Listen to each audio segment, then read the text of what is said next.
Hello everyone, welcome back to my channel. आज हम अपनी स्कीम की फिफ्थ क्लास करेंगे। 4 क्लासेस हमारी हो चुकी हैं, आप उनको देख लेना अगर आपने नहीं देखी है तो। आज की जो हमारी पहली स्कीम है वो है संचार मित्र स्कीम। ये जो संचार मित्र स्कीम है ये पहले पायलट बेसिस पे लॉन्च की गई थी कुछ इंस्टीट्यूट्स के अंदर, कुछ सिलेक्टेड इंस्टीट्यूट्स के अंदर। अब जो है इसको नेशन वाइड एक्सपेंड कर दिया गया है। किसने किया है? डिपार्टमेंट ऑफ टेलीकम्युनिकेशन ने। संचार मित्र स्कीम जो है पूरे इंडिया के अंदर जो है एक्सपेंड कर दी गई है। पहले ये पायलट बेसिस पे थी, ये अब नेशनल प्रोग्राम बन गई है। इसके अंदर किया क्या जाता है? एम्पावर किया जाता है यूथ को एज अ डिजिटल एम्बेसडर्स। ठीक है। इनिशियली ये पायलट की गई थी इन सिलेक्टेड इंस्टीट्यूट्स। जो स्कीम है वो अब एंगेज करेगी स्टूडेंट्स, वॉलंटियर्स को, जिनको हम क्या बोलते हैं? संचार मित्र। जो भी इस स्कीम के अंदर पार्ट लेता है उनको नाम क्या दिया जाता है? संचार मित्र। संचार मित्र एस लगा दो, मित्रस। ठीक है। ये इनका काम क्या होता है? ये स्प्रेड करते हैं अवेयरनेस डिजिटल सेफ्टी को लेके, साइबर सिक्योर प्रिवेंशन को लेके, ईएमएफ रेडिएशन को लेके और रिस्पॉन्सिबल मोबाइल यूज को लेके। ठीक है। जो वॉलंटियर्स होते हैं उनको ट्रेनिंग दी जाती है। कि कौन देता है training? National communication academy technology से इनको ट्रेनिंग मिलती है। और जो डिपार्टमेंट ऑफ टेलीकम्युनिकेशन का जो मीडिया विंग है वो भी जो है जो वॉलंटियर्स है उनको ट्रेनिंग प्रोवाइड करता है। और इनको एक्सपोजर दिया जाता है एडवांस टेलीकॉम टेक्नोलॉजीज के अंदर, जैसे कि 5G 6G एआई और साइबर सिक्योरिटीज। इन सब के बारे में जो है वॉलंटियर्स को बताया जाता है। उसके बाद बात आती है हमारी जो स्टूडेंट्स हैं from telecom, electronics, computer science और साइबर सिक्योरिटी स्ट्रीम्स। इनको नॉमिनेट किया जाता है in local department of telecommunication office के द्वारा। इनको नॉमिनेट किया जाता है और इस स्कीम के अंदर इनको एनरोल कराया जाता है। ठीक है। संचार मित्र जो हैं ये कंडक्ट करते हैं कम्युनिटी आउटरीच, काम करते हैं एनजीओ के साथ और प्रमोट करते हैं सेफ डिजिटल प्रैक्टिसेस को। ठीक है। जो आउटस्टैंडिंग, जो बहुत अच्छा जो परफॉर्म करते हैं जो वॉलंटियर्स, उनको अपॉर्चुनिटी मिलती है कि उनको इंटर्नशिप दी जाती है, प्रोजेक्ट पार्टिसिपेशन और रिप्रेजेंटेशन इवेंट्स में, जैसे कि इंडिया मोबाइल कांग्रेस और इंटरनेशनल टेलीकम्युनिकेशन यूनियन। इनके अंदर वो पार्टिसिपेट करने का उनको मौका मिलता है। ठीक है। उसके बाद इसमें क्या बोला जा रहा है कि जो हमारी फर्स्ट आउटरीच थी इस एक्सपेंडेड स्कीम के अंडर, ये जो है बीएसएनएल भवन गुवाहाटी के अंदर हुई है बाय असम एलएसए। किसके साथ पार्टनरशिप में? 18 इंजीनियरिंग इंस्टीट्यूट के साथ पार्टनरशिप में ये आउटरीच की गई है, इंक्लूडिंग इसके अंदर आईआईटी, आईआईआईटी, एनआईटी, ये सब इंक्लूड है। ठीक है। जो हमारे यूनियन मिनिस्टर हैं ज्योतिरादित्य एम सिंधिया, इन्होंने रिसेंटली लॉन्च किया था नेशन वाइड रोल आउट इस स्कीम का। मतलब लॉन्च किसने किया था? इन्होंने, यूनियन मिनिस्टर जो है हमारे ज्योतिरादित्य एम्सकेंडिया, इन्होंने डिस्क्राइब किया था इस इनिशिएटिव को as a step towards India's leadership. जो इंडिया की लीडरशिप है उसकी तरफ जो है एक कदम है। इन्होंने इसको ऐसे मतलब बताया था, डिस्क्राइब किया था। लीडरशिप के अंदर डेमोक्रेसी, डेमोग्राफी, डिजिटाइजेशन और डिलीवरी, इन सब के अंदर। ठीक है। ये स्कीम हमारी इतनी है। हमें इसमें मेन मेन चीज़ें याद रखनी है कि जो भी इसमें काम करते हैं उनको संचार मित्र बोला जाता है। और किससे, कौन इसमें ट्रेनिंग प्रोवाइड कर रहा है? ये एनसीएटी और डीओटी का मीडिया विंग। और इसके अंदर जो है कितने इंजीनियरिंग इंस्टीट्यूट्स के साथ मिलके लॉन्च किया गया था फर्स्ट आउटरीच। मेनली जो है हमारा न्यूमेरिकल बेस्ड ही आता है। अगर 1 मार्क्स में वैसे क्वेश्चन पूछा जाता है तो न्यूमेरिकल बेस्ड आता है। अदरवाइज अगर सेंटेंस बेस्ड पूछ ले, अगर मतलब स्टेटमेंट बेस्ड पूछ ले, तो हमारे 3-4 स्टेटमेंट आ सकते हैं। तो आपको पूरी स्कीम को अच्छे से पढ़ना पड़ेगा। ठीक है। उसके बाद हम आते हैं अपनी नेक्स्ट स्कीम पे, पीएम ई ड्राइव इनिशिएटिव। ये जो है मेनली ट्रक्स के लिए, जो हमारे जो डीजल ट्रक्स होते हैं वो फिलहाल क्या है? वैसे तो अगर हम की ओवरऑल ये देखिए कि हमारे कितने ट्रक हैं व्हीकल के तौर पे। देखो जैसे कि मैंने लिख रखा है यहाँ पे, जो डीजल ट्रक्स हैं वो सिर्फ 3% है व्हीकल्स का। अगर हम अपने टोटल व्हीकल देखें उसका सिर्फ 3% ही डीजल ट्रक्स हैं। लेकिन अगर वो पोल्यूशन कितना कोज कर रहे हैं, कितनी एमिशन, ग्रीन हाउस गैसेस की एमिशन कर रहे हैं, वो देखें तो उसके अमाउंट बहुत ज़्यादा है, 42% है। 42% सिर्फ और सिर्फ डीजल ट्रक्स ही कर रहे हैं। तो इसीलिए यही रीज़न है जिसकी वजह से इस स्कीम को जो है लॉन्च किया गया है। स्कीम का नाम क्या है? PM E drive initiative. ये जो है मिनिस्ट्री ऑफ हैवी इंडस्ट्रीज ने लॉन्च की है। Ministry of heavy industry government of India के अंडर आती है और किसकी गाइडेंस के अंडर की गई है? HD कुमार स्वामी, जो कि यूनियन मिनिस्टर हैं हैवी इंडस्ट्री और स्टील के। ठीक है, अब इसके अंदर क्या किया जाएगा, इस स्कीम के अंदर जो है फाइनेंशियल सपोर्ट दिया जाएगा इलेक्ट्रिक ट्रक्स के लिए। मतलब इलेक्ट्रिक ट्रक खरीदो, इस चीज के लिए प्रमोट किया जा रहा है लोगों को, इसके लिए फाइनेंशियल सपोर्ट दिया जाएगा। ठीक है, इसका मेन ऑब्जेक्टिव क्या है, प्रमोट करना है clean efficient free mobility, support करना है नेट जीरो 2070, और जो विकसित भारत 2047 का जो गोल है हमारा, इसको जो है हमें सपोर्ट करना है, इसीलिए ये इनिशिएटिव लॉन्च किया गया है। ठीक है, अब इसके बाद अगर ये बात की जाए कि इसके अंदर कौन कौन से व्हीकल्स कवर किए जाएंगे, तो इसके अंदर व्हीकल तो क्या है, ये ट्रक के लिए जो है की गई है ये स्कीम लॉन्च। अब ट्रक्स की भी कैटेगरीज होती हैं, अब कौन सी कैटेगरी इसके अंदर कवर की जाएगी, N2 और N3। N2 और N3 कैटेगरी का क्या मतलब है कि मतलब वो व्हीकल्स जिनका वेट 3.5 से 12 टन तक का होगा उसको जो है N2 की कैटेगरी में डालेंगे, और जिनका 12 से 55 टन तक का होगा उसको N3 की कैटेगरी में डाला जाएगा। ठीक है, उसके बाद बात करें तो जो आर्टिकुलेटेड ट्रक्स होते हैं उनके लिए जो है इंसेंटिव सिर्फ पुलर के लिए दिया जाता है, पुलर ट्रैक्टर, मतलब जिससे पोल्यूशन फैलता है उसके पीछे जो लगा होता है उसके लिए इनिशिएटिव नहीं दिया जाता है। ठीक है, वो अलग तरीके के ट्रक होते हैं, आप सर्च करोगे तो आपको समझ में आ जाएगा। ठीक है, जो मैक्सिमम इंसेंटिव जो दिया जाएगा इस स्कीम के अंडर पर व्हीकल वो कितना है, 9.6 लाख पर व्हीकल है। ठीक है, मोड ऑफ इंसेंटिव कैसे दिया जाएगा, इंसेंटिव अपफ्रंट डिस्काउंट दिया जाएगा, रीइंबर्स्ड टू द OEM। OEM क्या है, ओरिजिनल इक्विपमेंट मैन्युफैक्चरर, किसके थ्रू, PME ड्राइव पोर्टल के थ्रू, मतलब इनको डिस्काउंट वगैरह दिया जाएगा, और इसी बेसिस पे CFFS बेसिस पे। ठीक है,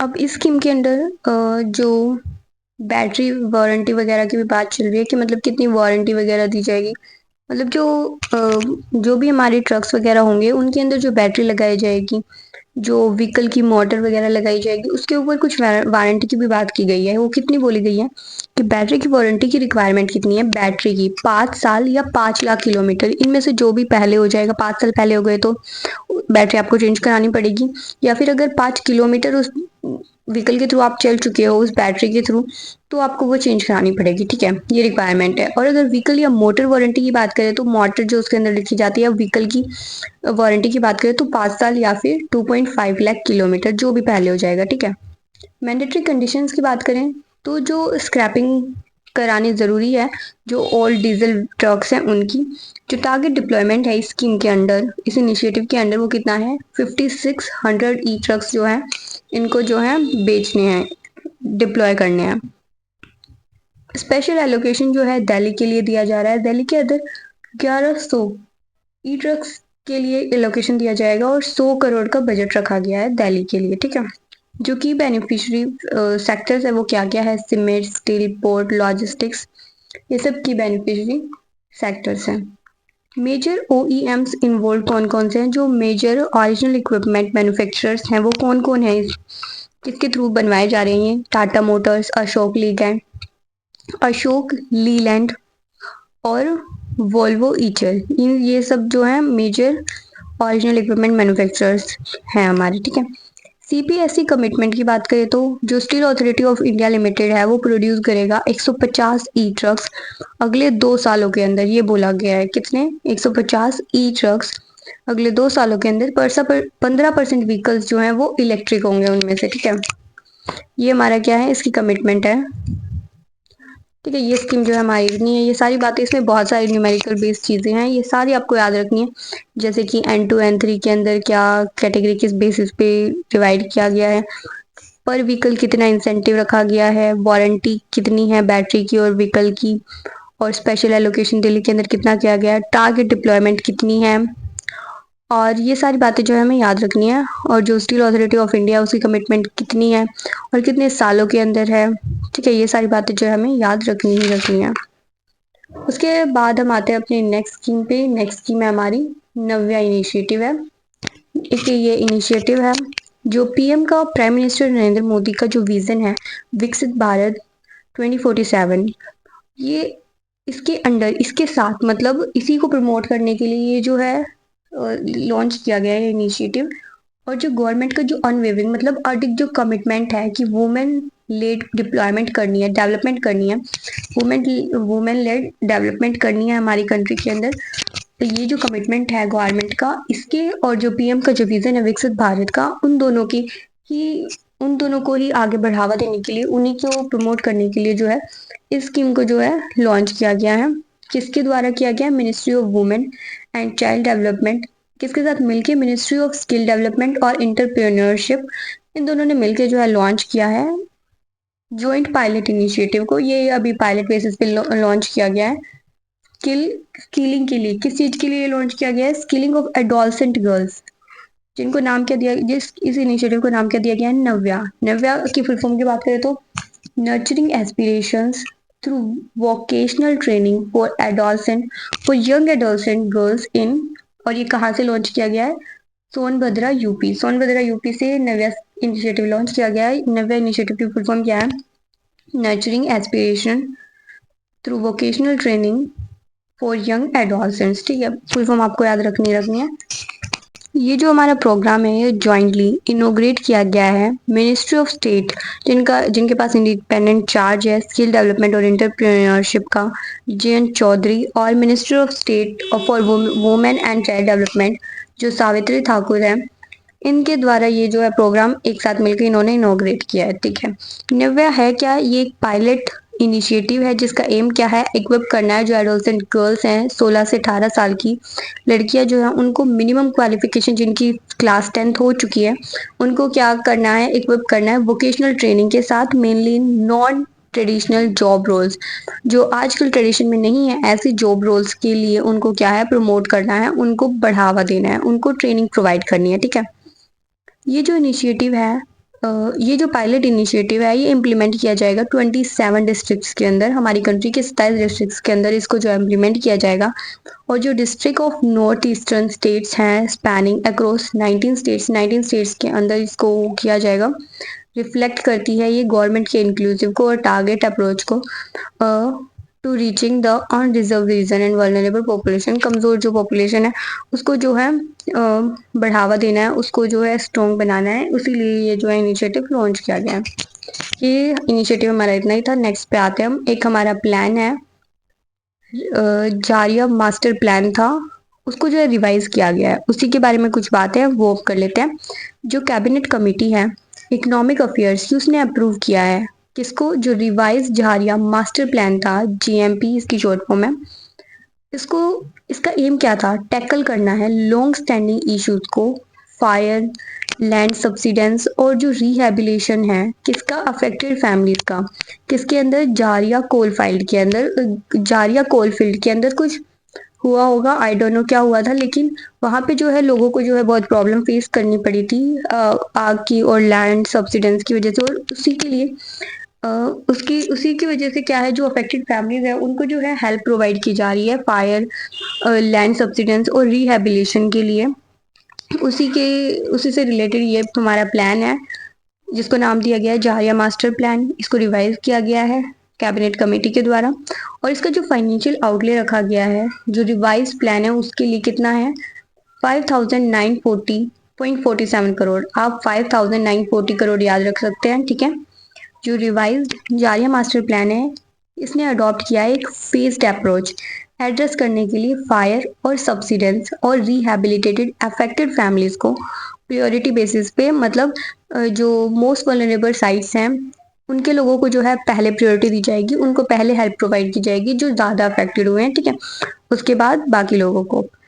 as part of rehabilitation strategy जो स्किल डेवलपमेंट प्रोग्राम है वो इंट्रोड्यूस किए जाएंगे इस रिहेबिलिटेशन प्रोग्राम के पार्ट के हिसाब से, मतलब एज अ इसी के पार्ट में जो है कुछ डेवलपमेंट प्रोग्राम्स जो है इंट्रोड्यूस किए जाएंगे इनहेंस करने के लिए एम्प्लॉयबिलिटी ऑफ दीज डिस्प्लेस। मतलब ये जो जगह चेंज की जा रही है इसी से रिलेटेड कुछ डेवलपमेंट प्रोग्राम्स जो है इंट्रोड्यूस किए जाएंगे। एडिशनली जो रिहेबिलिटेड फैमिलीज हैं बोथ लीगल टाइटल होल्डर्स और नॉन लीगल टाइटल होल्डर्स, इनको जो है लाइवलीहुड ग्रांट दिया जाएगा 1 लाख का, और ज़्यादा से ज़्यादा ये सपोर्ट जो है 3 लाख तक जा सकता है through an institutional credit pipeline.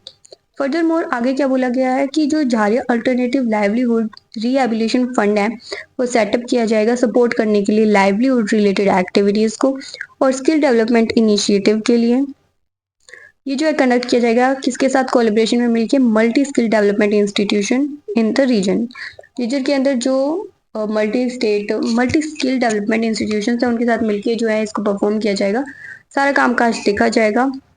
इसके अंदर जो लीगल टाइटल होल्डर्स हैं जो नॉन लीगल टाइटल होल्डर्स हैं सबको जो है ग्रांट दिया जाएगा। कितना 1 लाख तो दिया ही जाएगा और ज़्यादा से ज़्यादा 3 लाख तक जा सकता है इंस्टीट्यूशनल क्रेडिट पाइपलाइन के थ्रू।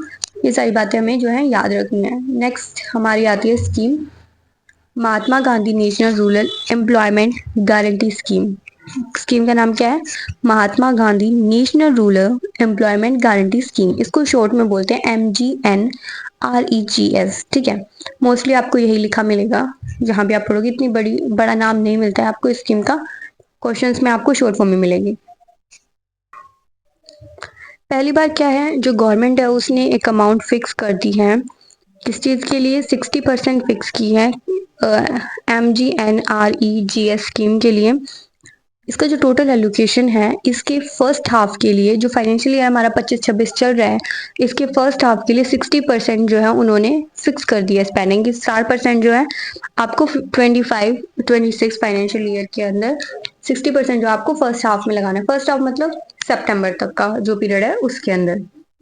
अंटिल नाउ अब तक जो रूरल जॉब्स गारंटी स्कीम्स हैं वो ऑपरेट की जाती है as a demand drive program with no such spending limit. मतलब अब तक क्या होता था कि जो ऐसे गारंटी स्कीम्स होती हैं उनमें कोई भी लिमिट नहीं होती थी कि मतलब ऐसे लिमिट सेट नहीं की जाती थी कि फर्स्ट हाफ में इतना करना है सेकंड हाफ में इतना करना है, लेकिन पहली बार जो है ऐसा किया गया है। ठीक है, तो ये इंपॉर्टेंट बनता है हमारे लिए। जो मिनिस्ट्री ऑफ फाइनेंस है उसने इन्फॉर्म किया है कि जो मिनिस्ट्री ऑफ रूरल डेवलपमेंट है उसने अलो किया है कि अब वो क्या कर सकते हैं मंथली या क्वार्टरली एक्सपेंडिचर प्लान बना सकते हैं। एक्सपेंडिंग कंट्रोल मैकेनिज्म होगा जिसकी वजह से जो है कितना उनको देना है कितना कहाँ यूज करना है उस पर जो है थोड़ा कंट्रोल आएगा। ठीक है,